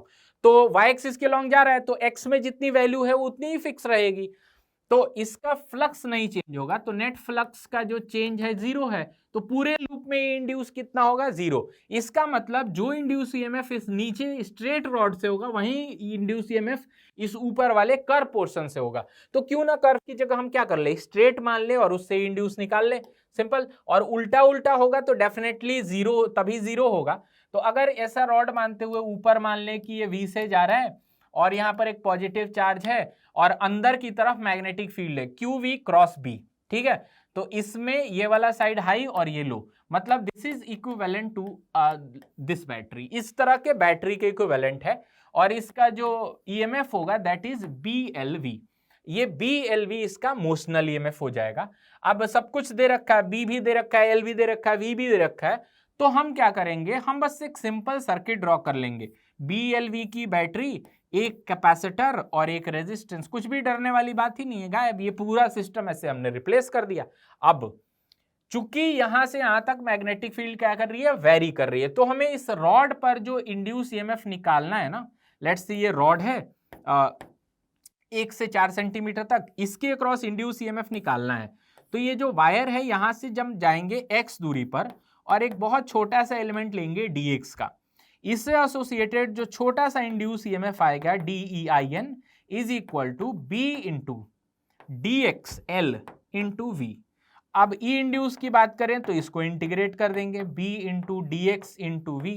अच्छा, B की वैल्यू कितनी है, B as a function of अगर X बोल दें तो यह आ जाता है mu naught I upon 2 pi, कितना 2 पाई X इंटू V जो वेलोसिटी से जा रहा है इंटू DX, राइट। अब इसका इंटीग्रेशन करना है तो इसको इंटीग्रेट करके क्या मिलेगा, mu naught upon 2 pi I into V और ये आ जाएगा ln x।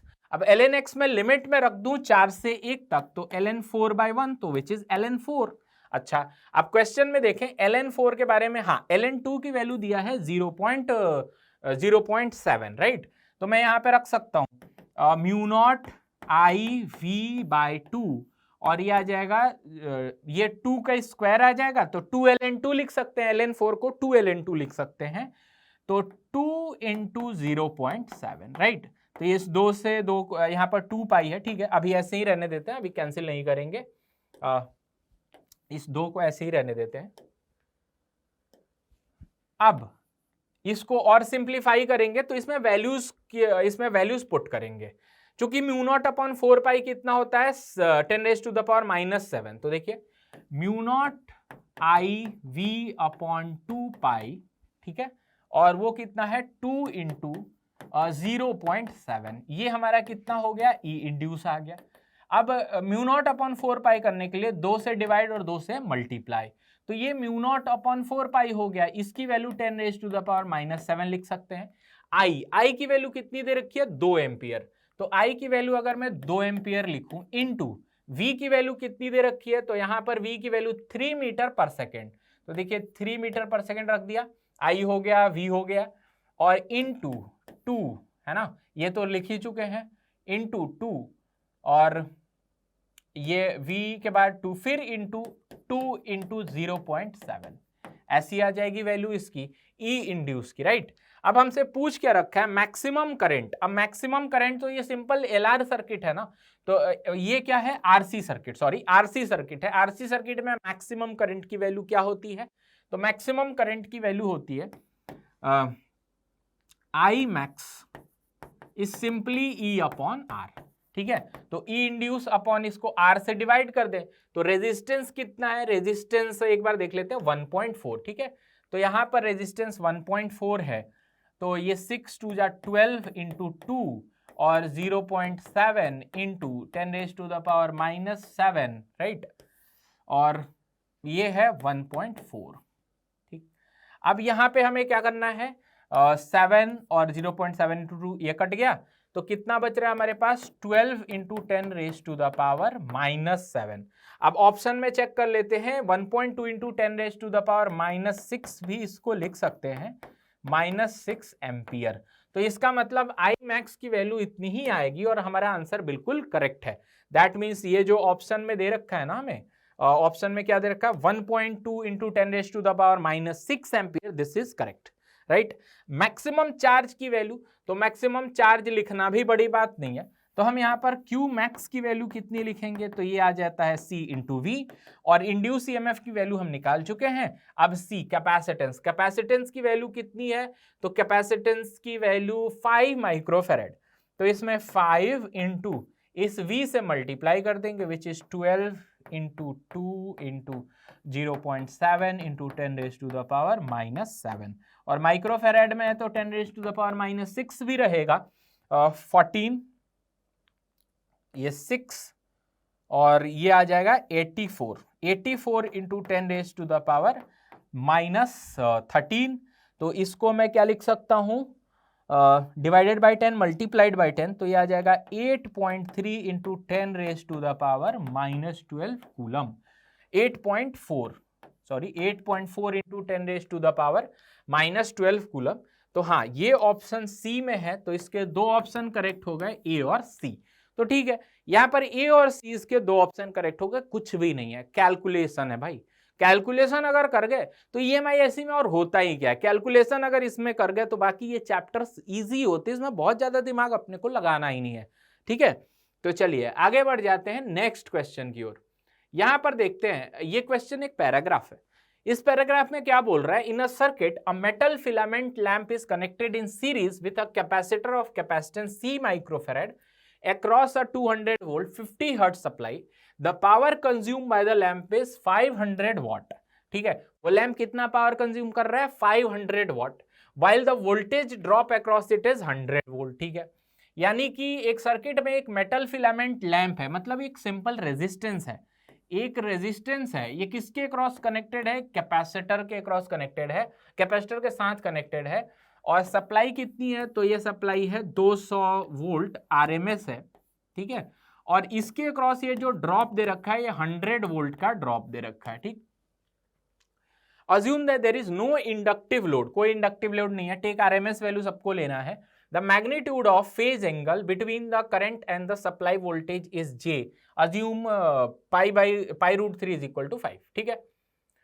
Capacitance C microfarad है, ध्यान रखना। अब देखते हैं क्वेश्चन में पूछा क्या हमसे पूछा है find the value of C निकालते हैं, इसमें देखते हैं C कैसे निकालें। सबसे पहले हमें दे रखा है कि ये 100 वोल्ट रेजिस्टेंस के अक्रॉस है, और रेजिस्टेंस कितना पावर खा रहा है, रेजिस्टेंस पावर खा रहा है 500 वॉट। तो मैं ऐसे लिख सकता हूँ, रेजिस्टेंस के across V into I is equal to 500, because इसके V और I के बीच में फेज एंगल क्या होता है, 0, इसलिए V इंटू आई सिंपली लिख दिया। I की वैल्यू कितनी आ जाएगी, 500 अपॉन V कितना है 100, तो ये आ गया 5 एम्पियर। अब ध्यान रहिए 5 एम्पियर दोनों के क्रॉस आएगा, बिकॉज दोनों क्या है, सीरीज में। अब हमसे पूछा है C की वैल्यू क्या होगी, तो मैं ऐसे लिख सकता हूं I इज इक्वल टू, या सिंपल मैं ऐसे भी लिख सकता हूं, I is equal to VC upon XC, simple ऐसे भी लिख सकते हैं। VC कहां से लाएं, तो चूंकि पूरा लोड हमें मालूम है, पूरा पावर सप्लाई कितना है 200 वोल्ट का, और इसके क्रॉस 100 है, तो VC लिख सकते हैं VC का square is equal to V net का स्क्वायर माइनस VR का स्क्वायर, ये रिलेशन लिख सकते हैं। इसके बाद से VC का स्क्वायर निकालना है, तो ये हमारे पास 200 है, 200 का स्क्वायर माइनस 100 का स्क्वायर, राइट। तो ये कितना आ जाएगा, 4 और 1 आ जाएगा, यानी 300 ऐसा आ गया V का स्क्वायर, राइट। तो V की वैल्यू कितनी आ जाएगी, 100√3, ये V की वैल्यू आ गई C कैपेसिटर के क्रॉस, ठीक है। तो ये आ गया 100√3। अब XC की वैल्यू कितनी होती है, तो ये होती है 1/ω/C, तो 1/ω/C, राइट, और इज इक्वल टू I। तो C की वैल्यू कितनी आ जाएगी, I/100√3, और ये ओमेगा आ जाएगा। I की वैल्यू निकाल चुके हैं 5 है, 100√3 और ओमेगा की वैल्यू कितनी होती है 2 पाई एफ। यहाँ पे फ्रीक्वेंसी दे रखी है तो गड़बड़ मत करना, फ्रीक्वेंसी 50 हर्ट्ज है तो इसको मैं लिख सकता हूं 2 पाई इंटू 50। ठीक है, अब देखते हैं यहाँ पे ये कितना आता है, तो ये 10 टाइम्स चला जाएगा, नीचे ये 1000 हो गया और इंटू 2 यानी 2000, 1/2000 इंटू पाई रूट 3। ठीक है, अब देखते हैं पाई रूट 3 की वैल्यू भी दे रखी है, 5 लेना है इसको। अगर पाई रूट 3 की वैल्यू मैं 5 ले लूं तो 1 कितना आ जाएगा, ये आ जाएगा 2000 इंटू 5, राइट। तो ये आ जाएगा 5 टू ज़ा 10 यानी 10 रेज टू द पावर, ये 10 आते ही 10 रेज टू द पावर -4 आ जाएगा, इतना फैराड होगा। अब मुझे माइक्रो फैराड में एक्सप्रेस करना है तो इसी को मैं लिख सकता हूं 100 into 10 raise to the power -6 micro farad, ये कैपेसिटेंस हो गई। अब सॉरी, अगर -6 लिखते हैं तो सिंपल हमारे पास ऐसे लिख सकते हैं इसको सिंपली 100 माइक्रो फैराड लिख सकते हैं। ठीक है, तो अगर मैं इसको लिख दूं तो इसको 100 माइक्रो फैराड भी लिख सकते हैं। ठीक है, 100 into 10 raise to the power -6, तो 2 से 2 चला जाएगा और -4 ऊपर बच जाएगा। ठीक है, तो माइक्रो फैराड तो पहले ही हमें दे रखा है यहाँ पे C माइक्रो फैराड, तो C की वैल्यू ऑब्वियसली कितनी हो गई, तो C की वैल्यू 100 हो गई। तो कितना इजी क्वेश्चन है, डायरेक्ट फॉर्मूला बेस्ड है, फॉर्मूला जैसा है, तो ऐसे क्वेश्चन जेईई एडवांस में पूछे जा सकते हैं। तो देखिए ये 2021 का क्वेश्चन है, ज्यादा पुराना नहीं है, तो ऐसे पैटर्न के लिए आपको रेडी रहना है। अब नेक्स्ट पार्ट इसका देखते हैं, अगले पार्ट में हमसे क्या पूछ रहा है, वैल्यू ऑफ जे क्या था, phase angle between net voltage and current. तो नेट वोल्टेज और करंट के बीच में कितना फेज एंगल होगा, तो देखिए ध्यान से, अगर मैं इसका इंपेडेंस ट्रायंगल बनाऊं तो यहां आता है R और इधर कितना आता है, ये आता है XC, सिंपल, क्योंकि एक्सेल ऊपर आता है। तो अगर मैं इसके बीच में एंगल बना लूं तो ये आ जाता है हमारा Z, तो जो एंगल Z और R के बीच में होगा इसके अलोंग हमारा I होता है और इसके अलोंग V नेट होता है, यही हमारा क्या हो जाएगा, फेज एंगल, जो कि J की वैल्यू देगा। तो यहाँ पे मैं लिख सकता हूं tan phi is equal to R upon, tan phi की वैल्यू कितनी, XC बाय R, सॉरी मैं यहाँ पे लिखता हूं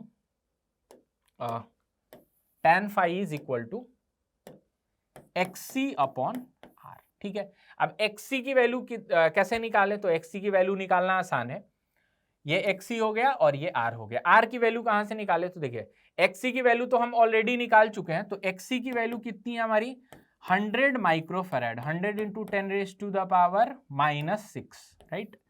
और रेजिस्टेंस कितना है, तो रेजिस्टेंस ये तो हमारे पास C की वैल्यू हो गई, तो 1/ω/c लिख लेते हैं, सॉरी 1/ω/c, ये XC आ जाएगा, 1/ω/c यानी कि ओमेगा इंटू C की वैल्यू, तो 100 into 10 raise to the power -6 और R।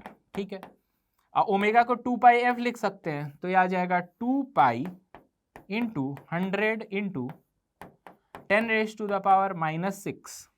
ठीक है, 2 पाई f की वैल्यू कितनी है, तो यहाँ पर 50।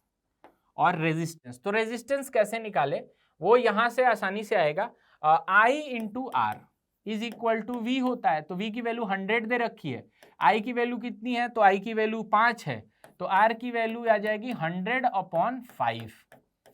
तो ये कितना आने वाला है, the value of J is, ठीक है, तो वो हमारी वैल्यू कितनी आने वाली है 100/5। तो R की वैल्यू कितनी आ जाएगी, तो ये आ जाएगी 20, तो यहां से 20 ओम आ जाएगा, तो इसमें 20, राइट।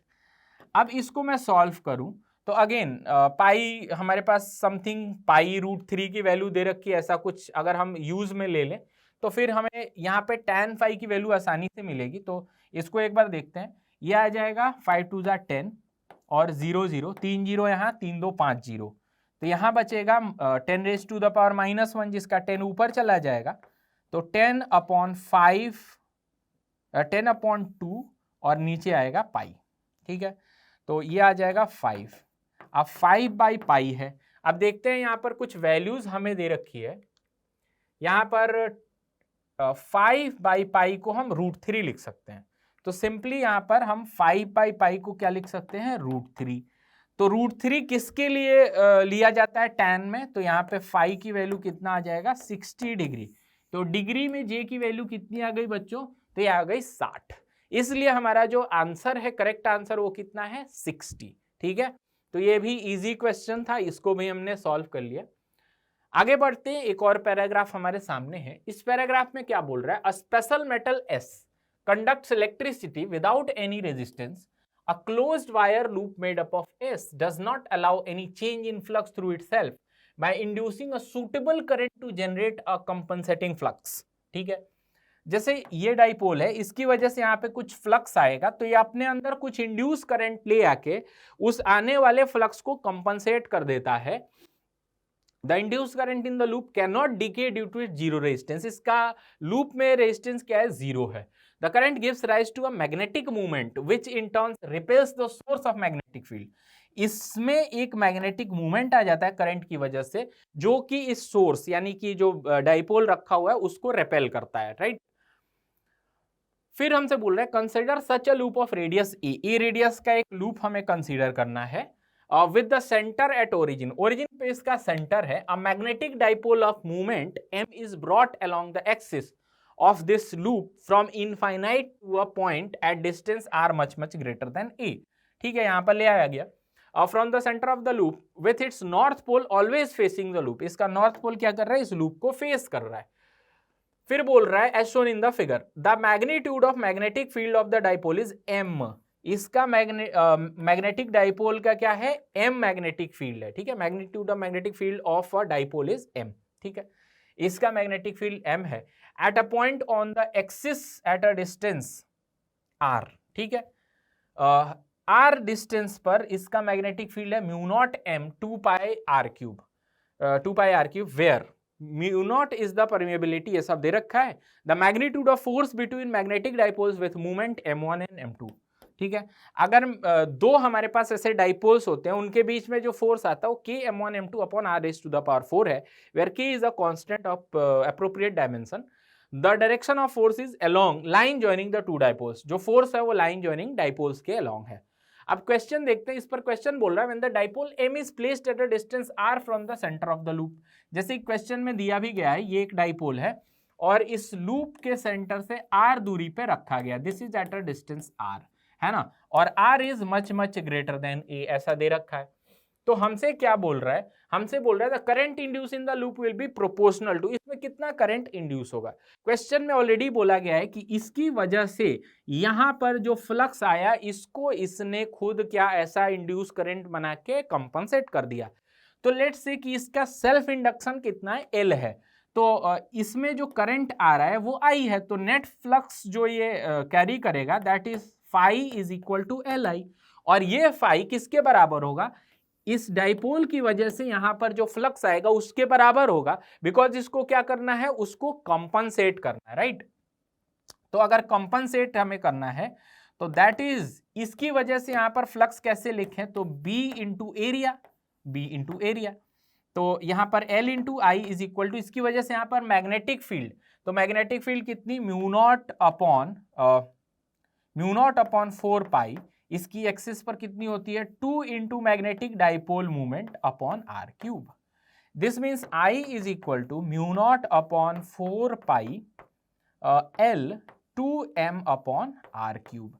अब हमसे क्या पूछा है, केवल प्रोपोर्शनैलिटी पूछा है, प्रोपोर्शनल टू, तो हम डायरेक्ट बोल सकते हैं m अपॉन आर क्यूब। तो देखिए m अपॉन आर क्यूब किस ऑप्शन में है, ऑप्शन नंबर 1, तो यहां पर फर्स्ट ऑप्शन करेक्ट है। बहुत ही इजीली ये क्वेश्चन हो गया।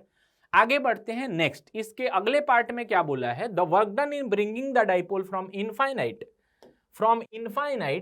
To a distance r from the centre of the loop by the given process. ठीक है, तो इनफाइनाइट से यहाँ r दूरी पर लाने में कितना वर्क डन करना पड़ा, तो यहाँ पे r दूरी है। ठीक है, अब देखिए इसमें जैसे जैसे आएगा ये रिपेल करेगा, अब रिपेल करेगा तो हम फोर्स का वो मैग्नीट्यूड निकालते हैं, तो वो क्वेश्चन में जो गिवन है उस एक्सप्रेशन का यूज में लेंगे। यहां पर हमें गिवन है कि ये जो फोर्स लग रहा है k m1 m2 upon r raise to the power 4, तो यहां पर k m1 m2 upon r raise to the power 4। अब किसी भी r दूरी पर और फिर इसको dr और खिसकाया गया अंदर, तो magnitude of work done, small work done, इसको मैं f डॉट dr या f इंटू er लिख सकता हूं, बिकॉज हमसे केवल क्या पूछ रखा है, प्रोपोर्शनैलिटी पूछ रखा है इंटू dr। अब ध्यान से देखिए कि जो m1 है, एक m2 की वैल्यू तो हमारे पास m है, m1 की वैल्यू कितनी है, तो m1 की प्रोपोर्शनैलिटी हमने ऑलरेडी निकाल रखी है। तो यहां पर इसको इंटीग्रेट करने पर टोटल वर्क डन आ जाएगा W, और उस W की वैल्यू कितनी आएगी, तो K। अब m1 की वैल्यू हम जानते हैं, इसका डाइपोल मोमेंट कितना होगा, तो इसका डाइपोल मोमेंट आएगा m1 is equal to I into area. ठीक है, तो इसमें I करंट कितना है, करंट हम निकाल चुके हैं, mu naught upon 4 pi L 2m upon r cube, है ना। तो यहां पर mu naught upon 4 pi into L, और फिर ये कितना आ जाएगा, करंट की value 2m upon R cube, तो यह आ जाएगा 2m अपॉन आर क्यूब, इसके बराबर हो जाएगा। ये तो m1 की वैल्यू आ गई, है ना। अब m2 की वैल्यू, तो खुद उसका डाइपोल मोमेंट कितना है, तो उसका m है, तो ये m स्क्वायर आ गया, और upon r raise to the power 4 भी है, और इंटू dr भी है। अब इसका क्या हमें करना है, इंटीग्रेट। तो इस चीज को सबको हम कांस्टेंट की तरह ट्रीट कर लें, तो let's say it is k dash, तो ऊपर कितना आ जाएगा, m square divided by r raise to the power 7 dr, है ना। जब इसका इंटीग्रेशन करेंगे इनफाइनाइट से लेके r तक, तो k dash m square divided by r raise to the power -6, तो r raise to the power 6 तो नीचे आ जाएगा, और डिवाइडेड बाय -6 और आएगा, तो -6। ठीक है, हमें इसका मैग्नीट्यूड लेना है, तो प्लस माइनस से कोई मतलब नहीं है, और इसमें हमें प्रोपोर्शनैलिटी मिल जाएगी वर्क डन की। तो देखिए यहां पर वर्क डन की जो प्रोपोर्शनैलिटी है, अब लिमिट भी अगर लगा लें इनफाइनाइट से r तक, तो 1 अपॉन r की पावर 6 माइनस 1 अपॉन इनफाइनाइट, तो 0 होना है। मतलब सीधा हम ये बोल सकते हैं, work done is directly proportional to m square upon r raise to the power 6, which is given in C option. तो ये जो पैराग्राफ था, ये भी एक बढ़िया पैराग्राफ था। कई बच्चे क्या करते हैं, ये जो m1 है ना, इधर हमने m1 लिखा है, इसको सिंपल m लिख देते हैं और छोड़ देते हैं, और फिर r की पावर -4 में तो r क्यूब ले आते हैं, m square upon r cube. तो ऐसा कुछ देखते हैं, r क्यूब या कुछ बनाने की कोशिश करते हैं, ऐसा बिल्कुल नहीं करना है, m square upon r raise to the power 6। C option है, सही है, बढ़िया पैराग्राफ था जे एडवांस 2021 का। तो बच्चों इसके साथ ही ये हमारा आज का जो डिस्कशन सेशन है जे एडवांस का तेजस मार्क 2 सीरीज में, वो समाप्त होता है, और आई होप आप अपनी पढ़ाइयां बहुत अच्छे से कर रहे होंगे। तब तक मिलते हैं नेक्स्ट वीडियो में, अपना ख्याल रखिएगा, हंसते रहिएगा, मुस्कुराते रहिएगा। Good bye, thank you.